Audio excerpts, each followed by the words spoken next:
Allahabad high court से CAA विरोधी प्रदर्शनकारी आरोपित को जमानत मिली।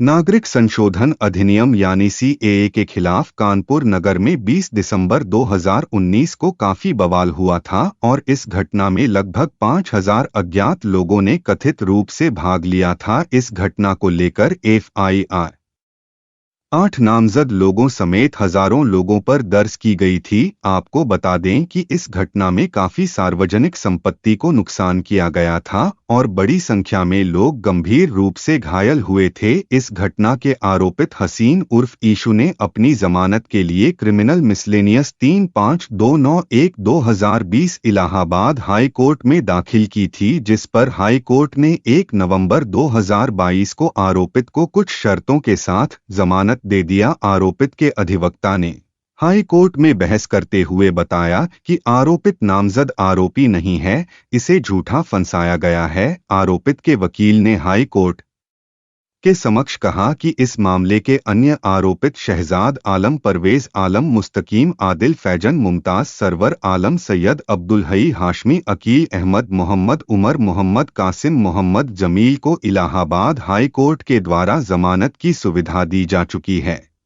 आपको बता दें कि 20 दिसंबर 2019 को सीएए के विरोध में बड़ी संख्या में लोगों ने हिंसक प्रदर्शन किया था, जिस हिंसक प्रदर्शन में सरकारी संपत्तियों को काफी नुकसान पहुंचाया गया। साथ ही कई लोग हिंसक प्रदर्शन का शिकार होकर गंभीर रूप से जख्मी हुए और लोगों की जान चली गई। इस घटना को लेकर क्रिमिनल केस 362-2019 भारतीय दंड विधान की धारा 149, 332, 353, 336, 307, 188, 427, 34, 109, 302, 120 बी एवं सरकारी संपत्ति नुकसान अधिनियम की धारा 3 और 4 एवं शस्त्र अधिनियम के तहत दर्ज की गई। इलाहाबाद हाई कोर्ट के समक्ष आरोपित के अधिवक्ता ने बताया कि आरोपित नामजद आरोपित नहीं है और इस मुकदमा में आरोपित 22 अगस्त 2020 से लगातार जेल में बंद है। आरोपित पर कोई आपराधिक इतिहास नहीं है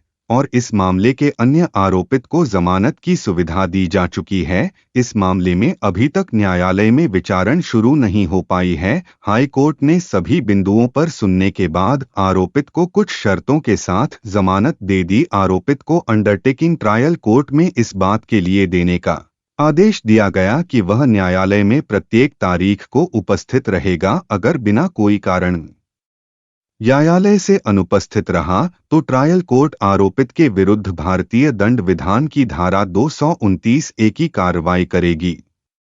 हाई कोर्ट ने आरोपित पर एक शर्त यह भी लगाया कि विचारण के दौरान आरोपी किसी तरह का कोई व्यवधान पैदा नहीं करेगा और आरोपित केस खुलते ही आरोप गठन, गवाही और बयान दर्ज के समय उपस्थित रहेगा। इसमें कोई व्यवधान उत्पन्न नहीं करेगा। अगर विचारण के दौरान किसी भी प्रकार का कोई व्यवधान आरोपित के द्वारा किया जाता है तो ट्रायल कोर्ट आरोपित के विरुद्ध भारतीय दंड विधान की धारा 174(a) के तहत कार्यवाही करेगी। जमानत आवेदन पर सुनवाई के बाद हाईकोर्ट के समक्ष मुद्दा यह था कि आवेदक को जमानत दी जा सकती है या नहीं। हाई कोर्ट ने कहा कि आरोपित का नाम प्राथमिकी में नहीं है और इस पर ऐसा कोई सबूत नहीं है जिसमें आरोपित को भीड़ के हिस्से के रूप में पहचाना जा सके और आरोपित लंबी अवधि से जेल में बंद है और अभी तक मुकदमा शुरू नहीं हुआ है। सह अभियुक्तों को कथित रूप से इसी तरह की भूमिका निभाने के लिए हाईकोर्ट से ही जमानत की सुविधा दी जा चुकी है,